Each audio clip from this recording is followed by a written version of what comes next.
എല്ലാവർക്കും നമസ്കാരം. സന്തോഷത്തിൻ്റെ താക്കോൽ അവനവൻ്റെ കയ്യിലാണ്. അത് അവരനെ ഏൽപ്പിച്ച് വല്ലാതെ സങ്കടപ്പെട്ട് കഴിയുന്ന മനുഷ്യരുണ്ട്.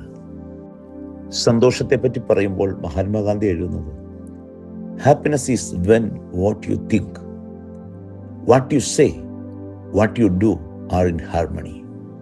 നമ്മുടെ ചിന്തയും വാക്കും പ്രവൃത്തിയും തമ്മിലുള്ള ഹാർമണി അഥവാ താളാത്മകതയാണ് നമുക്ക് സന്തോഷം നൽകുന്നത്. ചിന്തിക്കുന്നത് ഒന്ന്, പറയുന്നത് മറ്റൊന്ന്, പ്രവർത്തിക്കുന്നത് വേറൊന്ന്. അങ്ങനെ വരുമ്പോൾ ജീവിതത്തിൽ സന്തോഷം എന്തെന്ന് അനുഭവിച്ചറിയാൻ പറ്റില്ല. ചിന്തയുടെയും വാക്കിൻ്റെയും പ്രവൃത്തിയുടെയും സമന്വയം നമുക്ക് നൽകുന്ന സംതൃപ്തിയും സമാധാനവും സന്തോഷവും വളരെ വലുതാണ്. പരിശുദ്ധാത്മാവിൻ്റെ ഫലങ്ങളിൽ ഒന്നാണ് സന്തോഷം. അത് നമുക്ക് ലഭിക്കണമെങ്കിൽ നമ്മുടെ ചിന്തകളിൽ പരിശുദ്ധാത്മാവ് ഉണ്ടാകണം, നമ്മുടെ വാക്കിൽ പരിശുദ്ധാത്മാവ് ഉണ്ടാകണം, നമ്മുടെ പ്രവൃത്തിയിലും പരിശുദ്ധാത്മാവ് ഉണ്ടാകണം. അതിന് വിരുദ്ധമായ ഒന്നും നമ്മളിൽ ഉണ്ടാകരുത്. ഉണ്ടായാൽ നമ്മളിൽ നിന്ന് ചോർന്നു പോകുന്നത് നമ്മുടെ ജീവിത സന്തോഷമായിരിക്കും. ഒരു ചിന്തകൻ പറയുന്നത് gratitude is the key to happiness എന്നാണ്. നന്ദിപൂർവം ജീവിക്കുന്നത് തന്നെ സന്തോഷത്തിന് കാരണമാകും. നമ്മൾ ആഗ്രഹിച്ച ഈ ലോകത്ത് പിറക്കാൻ, അപ്പോൾ ഈ ലോകത്ത് പിറക്കാൻ നമുക്കൊരവസരം തന്നത് ദൈവത്തിൻ്റെ കൃപയാണ്. അപ്പോൾ ദൈവത്തിന് നന്ദി പറഞ്ഞുകൊണ്ട് വേണം ഈ ജീവിതത്തിൻ്റെ ഓരോ നിമിഷവും നമ്മളിവിടെ ജീവിക്കാൻ. പിറന്നതിന് ശേഷമുള്ള ഓരോ നാളും നമ്മളൊന്ന് ഓർത്തു നോക്കിക്കേ. ദൈവത്തിൻ്റെ എത്ര അതിശയകരമായ വഴി നടത്തിപ്പാണ്. ഈ വഴികളിൽ നമ്മളെ സഹായിച്ചവർ, കരുതിയവർ, വീണുപോയപ്പോൾ എഴുന്നേൽപ്പിച്ചവർ, കണ്ണുനീർ തോകിയപ്പോൾ കണ്ണീരൊപ്പിയവർ, അറിഞ്ഞോ അറിയാതെയൊക്കെയോ എത്രയോ പേരുടെ സഹായവും കരുതലും കാത്തിരിപ്പും ഒക്കെയാണ് നമ്മളാക്കി തീർത്തത്. അവരെയൊക്കെ മറന്നിട്ട് നിഷേധിച്ചിട്ട് നമുക്ക് സന്തോഷത്തോടെ ജീവിക്കാൻ പറ്റുമോ?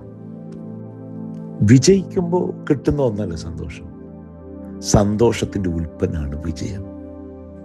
അതുകൊണ്ടാണ് പറയുന്നത്, success is not the key to happiness, happiness is the key to success എന്ന്. ഈ ജീവിതത്തിൽ ദൈവം നമ്മളോട് ചെയ്യണമെന്ന് പറയുന്ന ഒത്തിരി കാര്യങ്ങളുണ്ട്. അവയോട് ഹൃദയപൂർവ്വം യെസ് പറയുവാൻ, കർത്താവേ ഞാൻ ചെയ്യാം എന്ന് പറയുവാൻ നമുക്ക് സാധിക്കണം. ചിലപ്പോൾ ചില നഷ്ടങ്ങളൊക്കെ ഈ ജീവിതത്തിലുണ്ടാകാം.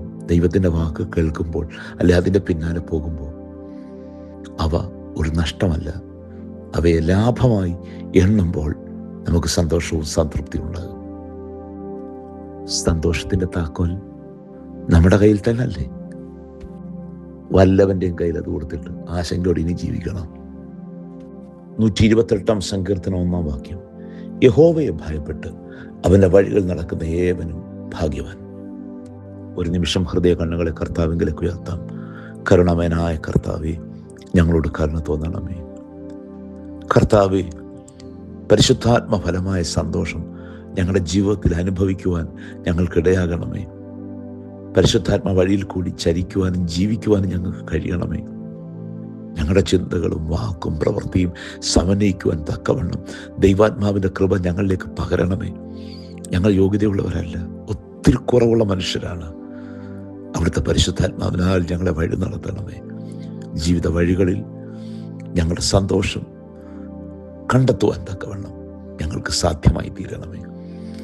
കർത്താവേ, നിന്നെ മറന്ന് ഞങ്ങൾ ജീവിക്കാൻ ഇടവരരുതേ.